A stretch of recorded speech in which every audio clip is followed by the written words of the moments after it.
हर शिकार बनने वाले जीव की जिंदगी में एक पल आता है जब दुनिया बदल जाती है।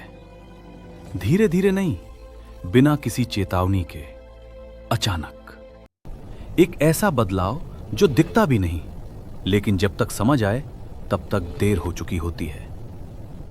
एंटार्क्टिका की टूटी हुई बर्फ के किनारे एक पेंगुइन खड़ा है, दो दुनियाओं के बीच। ऊपर खामोशी, शांति, एक परिचित दुनिया, लेकिन नीचे कुछ और है। एक ऐसी दुनिया जहां रोशनी नहीं, चेतावनी नहीं और दया नहीं। और ये पेंगुइन ये जानता है, क्योंकि इसके लिए सर्वाइवल ताकत पर नहीं टिका, बल्कि टाइमिंग पर। यह है एम्परर पेंगुइन, सबसे बड़ा पेंगुइन, धरती के सबसे कठोर माहौल के लिए बना हुआ। जमीन पर यह धीमा है, अजीब सा, कमजोर दिखता है, लेकिन पानी में यह बदल जाता है। तेज, सटीक, बेहद एफिशिएंट। 500 मीटर से ज्यादा गहराई तक जा सकता है, 20 मिनट से ज्यादा सांस रोक सकता है, पानी में आसानी से चल सकता है। लेकिन यह सारी ताकत एक सच्चाई की तरफ इशारा करती है, जीने के लिए इसे पानी में उतरना ही होगा। हर शिकार एक ही तरीके से शुरू होता है, किनारे पर एक रुकना, एक ऐसा पल जो थोड़ा ज्यादा लंबा लगता है, क्योंकि यह हेजिटेशन नहीं है, यह कैलकुलेशन है। पेंगुइन बस कूदने का फैसला नहीं कर रहा, यह उस दुनिया को समझने की कोशिश कर रहा है जिसे वो देख नहीं सकता। बर्फ के नीचे सब कुछ बदल जाता है, रोशनी टूट जाती है, गहराई बदलती रहती है। साए वैसे बिहेव नहीं करते जैसे ऊपर करते हैं, और उसी अंधेरे में कुछ शिकारी होते हैं जिन्हें दिखना जरूरी नहीं। सबसे खतरनाक लेपर्ड सील, एक अकेला शिकारी। लेकिन यह सिर्फ स्पीड पर डिपेंड नहीं करता, यह इंतजार करता है, घात लगाकर शिकार करता है। इसका शरीर लंबा और ताकतवर, इसके जबड़े असामान्य रूप से बड़े, दांत ऐसे जो सिर्फ पकड़ने के लिए नहीं, फाड़ने के लिए बने हैं। यह खुला पीछा कम करता है, यह छिपकर इंतजार करता है, बर्फ के ठीक नीचे, जहां हवा और पानी मिलते हैं वहीं। नीचे से देखें तो सरफेस एक मिरर जैसा लगता है, टूटा हुआ, बदलता हुआ। ऊपर से देखें तो कुछ भी नहीं दिखता, कोई वार्निंग नहीं। और यहीं से इसका फायदा शुरू होता है, क्योंकि पेंगुइन के लिए यह सिर्फ एक छलांग नहीं है, यह एक कमिटमेंट है। जैसे ही यह पानी में जाता है, यह अपनी क्लैरिटी खो देता है, एक ऐसी दुनिया में चला जाता है जहां खतरा तुरंत दिखाई नहीं देता, बल्कि महसूस होता है जब वो बहुत करीब आ चुका होता है। कभी कभी बहुत देर हो चुकी होती है। एक छोटा सा विंडो होता है, मिनटों में नहीं, सेकंड्स में, जब पेंगुइन पानी में जाता है और जब शिकारी रिएक्ट करता है। अगर सील दूर है, पेंगुइन बच जाता है। अगर सील गलती करता है, मौका चला जाता है। लेकिन अगर दोनों एक ही समय पर मिलते हैं तो आउटकम तय हो जाता है, उससे पहले कि दोनों समझ पाएं क्या हो रहा है। हाई स्पीड ऑब्जर्वेशंस कुछ अजीब दिखाती हैं। पेंगुइन तुरंत रिएक्ट नहीं करता, जबकि प्रेडेटर पहले से मूव कर रहा होता है, जबकि दूरी कम हो चुकी होती है। कुछ पल के लिए वो सीधा आगे बढ़ता रहता है, जैसे कुछ हुआ ही नहीं। ये गलती नहीं है, ये लिमिटेशन है। पानी में इसकी विजन ठीक है, लेकिन नीचे से अचानक आने वाली मूवमेंट को करीब दूरी पर डिटेक्ट करने के लिए नहीं। इसका दिमाग पैटर्न्स पर काम करता है, प्रिडिक्टेबल मूवमेंट, एक्सपेक्टेड बिहेवियर। लेकिन एम्बुश इन पैटर्न्स को तोड़ देता है, और जब तक खतरा समझ आता है तब तक देर हो चुकी होती है। डिस्टेंस खत्म, एंगल गलत, एस्केप का रास्ता खत्म, और फिर सब बदलता है। पेंगुइन मुड़ता है, रैंडम नहीं, प्रिसिजन के साथ। एक तेज डायरेक्शन चेंज, एक इंस्टेंट स्पीड बस्ट। यही वो पल है जहां परसेप्शन रियलिटी से मैच करता है, जहां दिमाग समझता है कि शरीर पहले ही खतरे में आ चुका है। लेकिन खतरे को पहचान लेना सर्वाइवल की गारंटी नहीं है, क्योंकि इस स्टेज पर प्रेडेटर रिएक्ट नहीं कर रहा, वो एग्जीक्यूट कर रहा है। लेपर्ड सील अचानक स्पीड पकड़ता है, उसका शरीर सिकुड़ता है और फिर एक झटके में एनर्जी छोड़ता है। ये लंबी दौड़ नहीं लगाता, इसे एंड्योरेंस की जरूरत नहीं, इसे बस एक चीज चाहिए, प्रिसिशन, एक सही कैलकुलेशन, एक परफेक्ट अलाइनमेंट, टाइम और पोजीशन का, और फिर एक स्ट्राइक। पेंगुइन के लिए एस्केप कुछ और चीज पर डिपेंड करता है, ताकत पर नहीं, स्टैमिना पर नहीं, बल्कि एंगल पर। अगर ये जल्दी मुड़ता है तो स्पेस बनाता है, अगर देर करता है तो सीधे अटैक की लाइन में आ जाता है, और यही ये एनकाउंटर बदल जाता है। ये सिर्फ हंट नहीं रहता, ये एक सीमा बन जाता है, दोनों जीव अपनी लिमिट्स पर। एक डिलेड डिटेक्शन पर डिपेंड करता है, दूसरा परफेक्ट एंटिसिपेशन पर। कई बार जीवन और मौत का फर्क 1 सेकंड से भी कम होता है, इतना छोटा गैप कि दिखता भी नहीं, लेकिन उसी गैप में कुछ और हो रहा होता है, कुछ ऐसा जो पूरी तरह इंस्टिंक्ट नहीं है।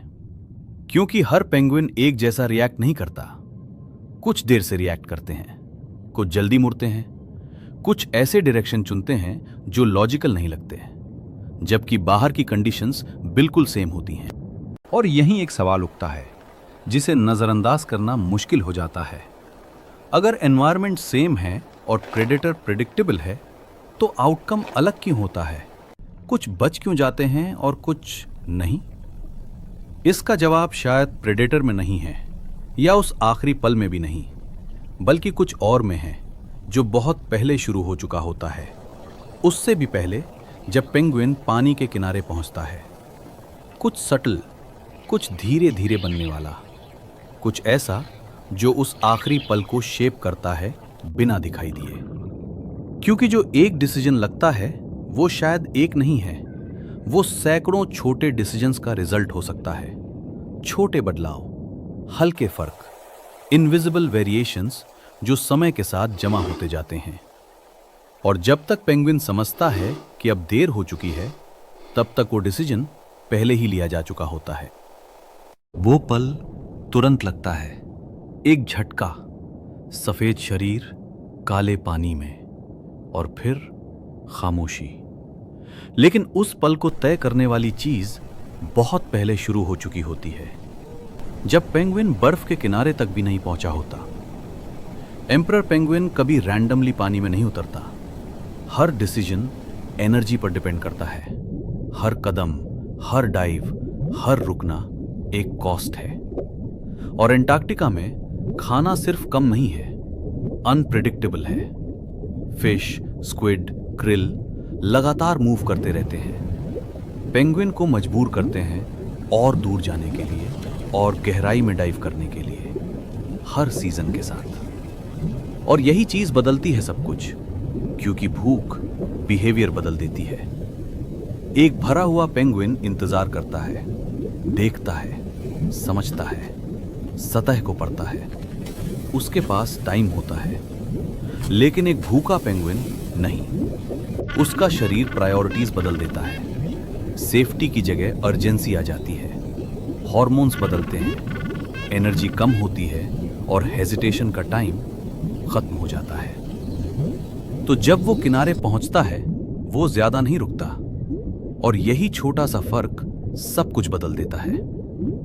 ऊपर से देखें सब कुछ सेम लगता है, वही बर्फ, वही पानी, वही खामोशी, लेकिन अंदर डिसीजन पहले ही बदल चुका होता है, रिस्क की तरफ झुका हुआ।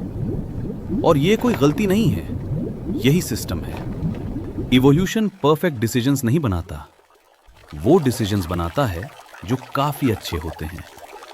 क्योंकि अगर हेजिटेशन से खाना नहीं मिला तो एंड वही है, बस थोड़ा देर से।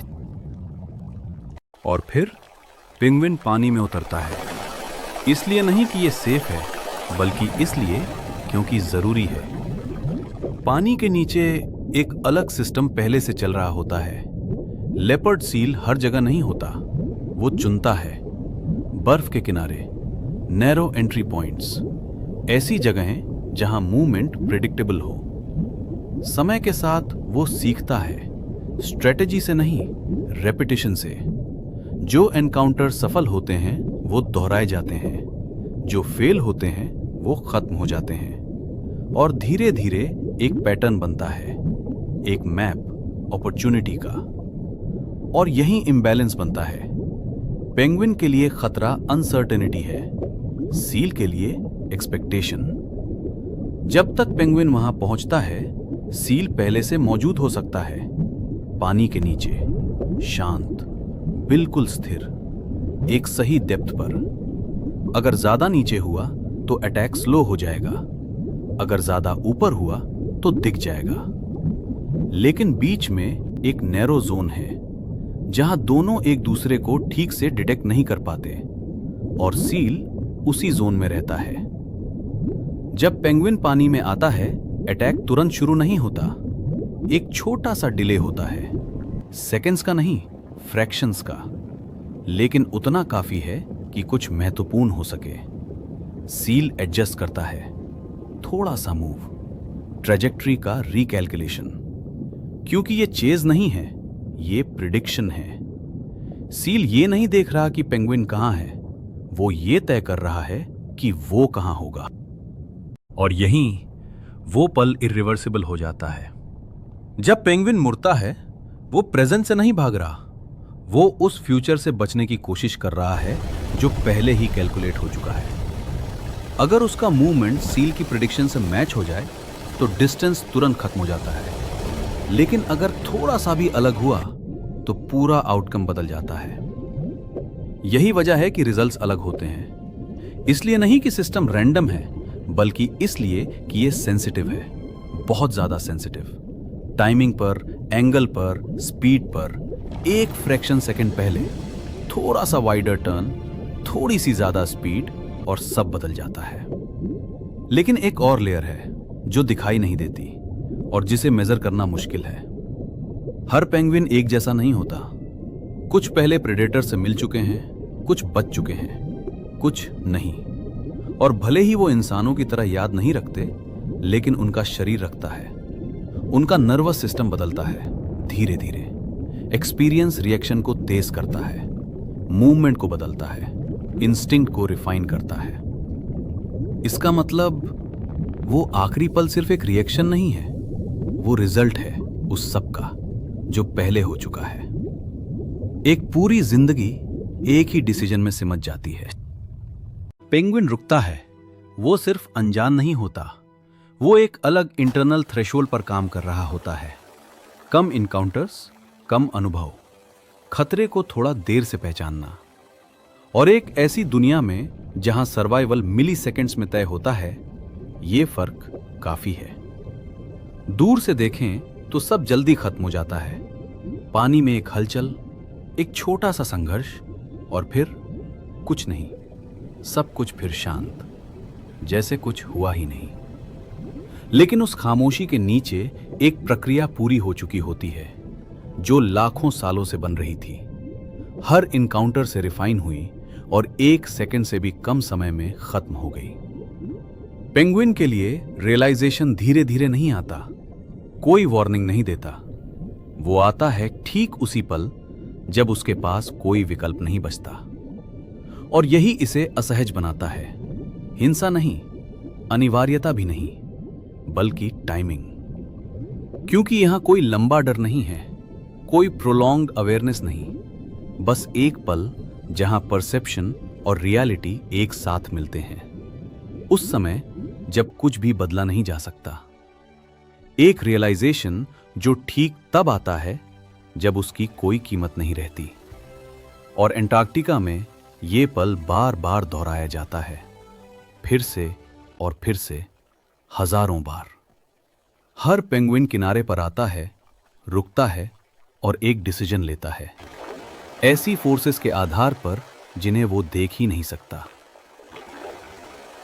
कुछ पानी में जाएंगे और वापस लौट आएंगे, कुछ नहीं, लेकिन सभी एक ही सीमा पार करते हैं, एक ही बदलाव, एक ऐसी दुनिया से जहां खतरे को महसूस किया जा सकता है, एक ऐसी दुनिया में जहां उसे पहले से समझना पड़ता है।